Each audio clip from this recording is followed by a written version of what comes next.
ரொம்ப டயர்டா இருக்கு. இயற்கையான டேட்ஸ், பாதாம், பிஸ்தா, கேஷு அண்ட் ஹனி கொண்டு தயாரிக்கப்பட்ட லயன் டேட் நட் பைட்ஸ். இனிமே கண்ணை மூடிட்டு கடலை எண்ணெய் வாங்கலாம்.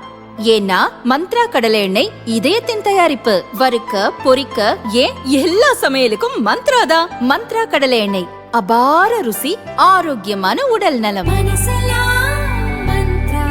தேர்தலில் கடினமாக உழைக்க வேண்டும். நம்முடைய அணி வெற்றி பெற வேண்டும். குறிப்பாக காங்கிரஸ் பேரியக்கம் எல்லா தளத்திலும், எல்லா கிராமங்களிலும் காங்கிரஸ் பேரியக்கத்துடைய பணிகளை முடக்கிவிட வேண்டும் தேர்தலுக்காக என்று அறிவுறுத்தப்பட்டிருக்கிறது. இந்த BLA 2 100% கொடுக்கப்பட்டிருக்கிறது. தேர்தல் ஆணையம் இன்னும் சரியாக அதை ஏற்றுவதற்கு தயங்குகிறது. 17ஆம் தேதிக்கு மேல் ஏற்றுவதாக சொல்லியிருக்கிறார்கள். சார், இப்போ கூட்டணி இன்னும் உறுதியாகாம இருக்கக்கூடிய சூழல்ல முக்கியமான ஒரு ஆலோசனை கூட்டம் நடத்தப்பட்டிருக்கு. இப்போ நிர்வாகிகளுக்கிட்ட நிறைய குழப்பங்கள் அப்படின்றது இருக்கு. என்ன திமுக கூட இருக்கிறாங்களா?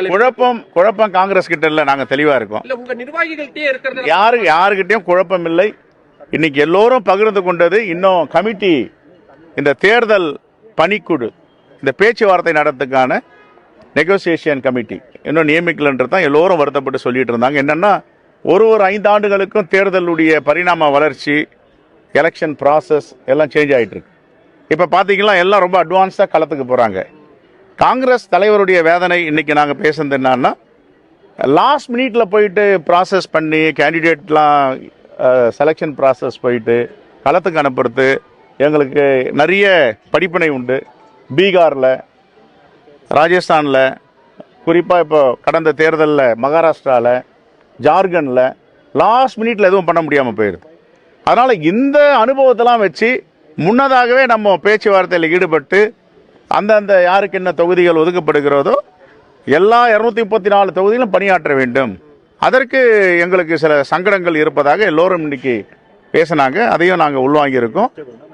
எங்களுடைய கோரிக்கைன்னா, மாண்புமிகு முதலமைச்சர் அவர்களுக்கு, திராவிட முன்னேற்ற கழகத்தின் தலைவருக்கு உடனடியாக இந்த கமிட்டியை நியமிக்க வேண்டும் என்றுதான் எங்கள் எல்லோருடைய தலைவருடைய கருத்து. ஏனென்றால் அடுத்த கட்டத்துக்கு போயிடணும், எலெக்ஷன் ஃபீல்டுக்கு போயிடணும், நாம் தேர்தல் களத்தில் போய் நிற்கணும். ஆகையால் கடைசி நேரத்தில் போயிட்டு பேச்சுவார்த்தை தொடங்கி அதுக்கப்புறம் பத்திரிகைகள், உங்களை மாதிரி பத்திரிகையெல்லாம் 1-2 எழுதுவீங்க, இழுபறின்னுவீங்க, இன்னும் ஒத்து வரலன்னுவீங்க, ஐயோ இவங்க எவ்வளோ சீட்டு கேட்குறாங்க, எவ்வளோ சீட்டு கொடுக்கலன்னுவீங்க. அதெல்லாம் முன்னாடியே முடிச்சுக்கிறது நல்லதுன்னு தான் எல்லாருடைய தலைவருடைய கருத்து.